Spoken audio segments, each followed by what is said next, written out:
जय हिंद दोस्तों, आज हम आपको यहाँ पे क्रमशः संचय का बहुत ही अच्छा सवाल कराएंगे। कैसे करते हैं देखिएगा। यहाँ पे n का मान ज्ञात करना है। हमारे पास दे रखा है 2nc3 अनुपात में nc2 इक्वल टू दे रखा है 12:1, तो n का मान ज्ञात करना है।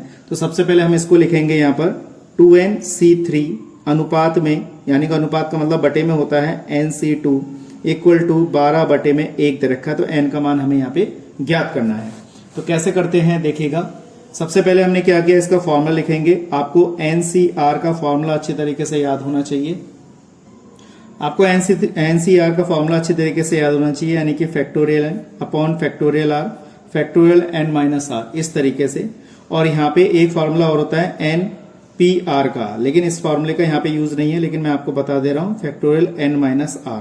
तो NCR का फॉर्मूला हमारे पास यह है कॉम्बिनेशन का और यह है परम्यूटेशन का। तो कॉम्बिनेशन का फॉर्मूला यहाँ पे यूज होगा। तो कैसे करते हैं देखिएगा। तो यहाँ पे n की जगह पे 2n दे रखा है, तो यहाँ पे 2n लगाएंगे फैक्टोरियल 2n अपॉन में फैक्टोरियल r की जगह पे फैक्टोरियल 3 दे रखा है, इस तरीके से फैक्टोरियल 3 लगा लेंगे।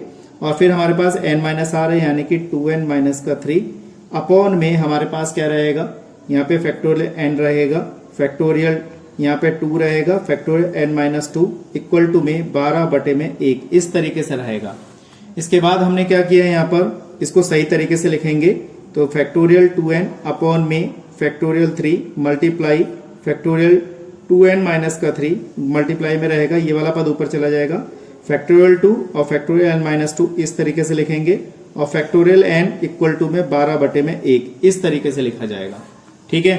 अब हमने क्या करना है, ये वाला पद काटना है। तो आपको पता होना चाहिए, जब हम कोई पद फैक्टोरियल से निकालते हैं, जैसे n बाहर निकाला तो अंदर n माइनस 1 बचेगा। जब हम n माइनस 1 बाहर निकालेंगे तो अंदर n माइनस 2 बचेगा। n माइनस 1 n माइनस 2 बाहर निकालेंगे तो अंदर n माइनस 3 बचेगा। तो सारे पद इस तरीके से बचते चले जाते हैं। तो कैसे करते हैं देखिएगा। जब इस पद को बाहर निकालेंगे तो 2n बचेगा, 2n माइनस 1 बचेगा, 2n माइनस का 2 बचेगा, और अंदर क्या बचेगा 2n माइनस 3, क्योंकि नीचे वाले पद के बराबर हमें इस पद को निकालना है।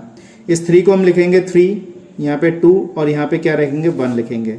ठीक है दोस्तों, 3 निकालेंगे तो अंदर 2 बचेगा, 2 निकालेंगे तो 1 बचेगा, इस तरीके से लिखेंगे। अंदर यहाँ पे तो हमारे पास 2n माइनस 3 बचा ही है, मल्टीप्लाई में यहाँ पे 2 इंटू 1 लिखा जाएगा इस वाले पद को, और यहाँ पे क्या लिखा जाएगा n माइनस 2 लिखा जाएगा, n माइनस, ये n माइनस 2 है, बटे में यहाँ पर हमने क्या किया, n बाहर निकाला, n माइनस 1 बाहर निकाला, तो n माइनस 2 अंदर फैक्टोरियल में बचेगा, बराबर 12/1 बचेगा।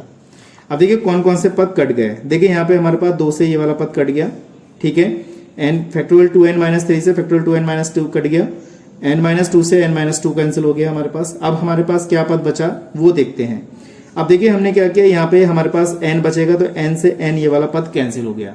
अब हमारे पास क्या बचा, देखिए 2n माइनस 1 बचेगा, यहाँ से हमने 2 कॉमन निकाला तो n माइनस 1 बचेगा, और बटे में क्या बचा हमारे पास 3 बचेगा, यहाँ पे मल्टीप्लाई में 2 बचेगा, और यहाँ पे हमारे पास n माइनस 1 बचा, बराबर कितना 12, और बटे में कितना 1 बचेगा। ठीक है दोस्तों, अब देखिए इसको काटते हैं।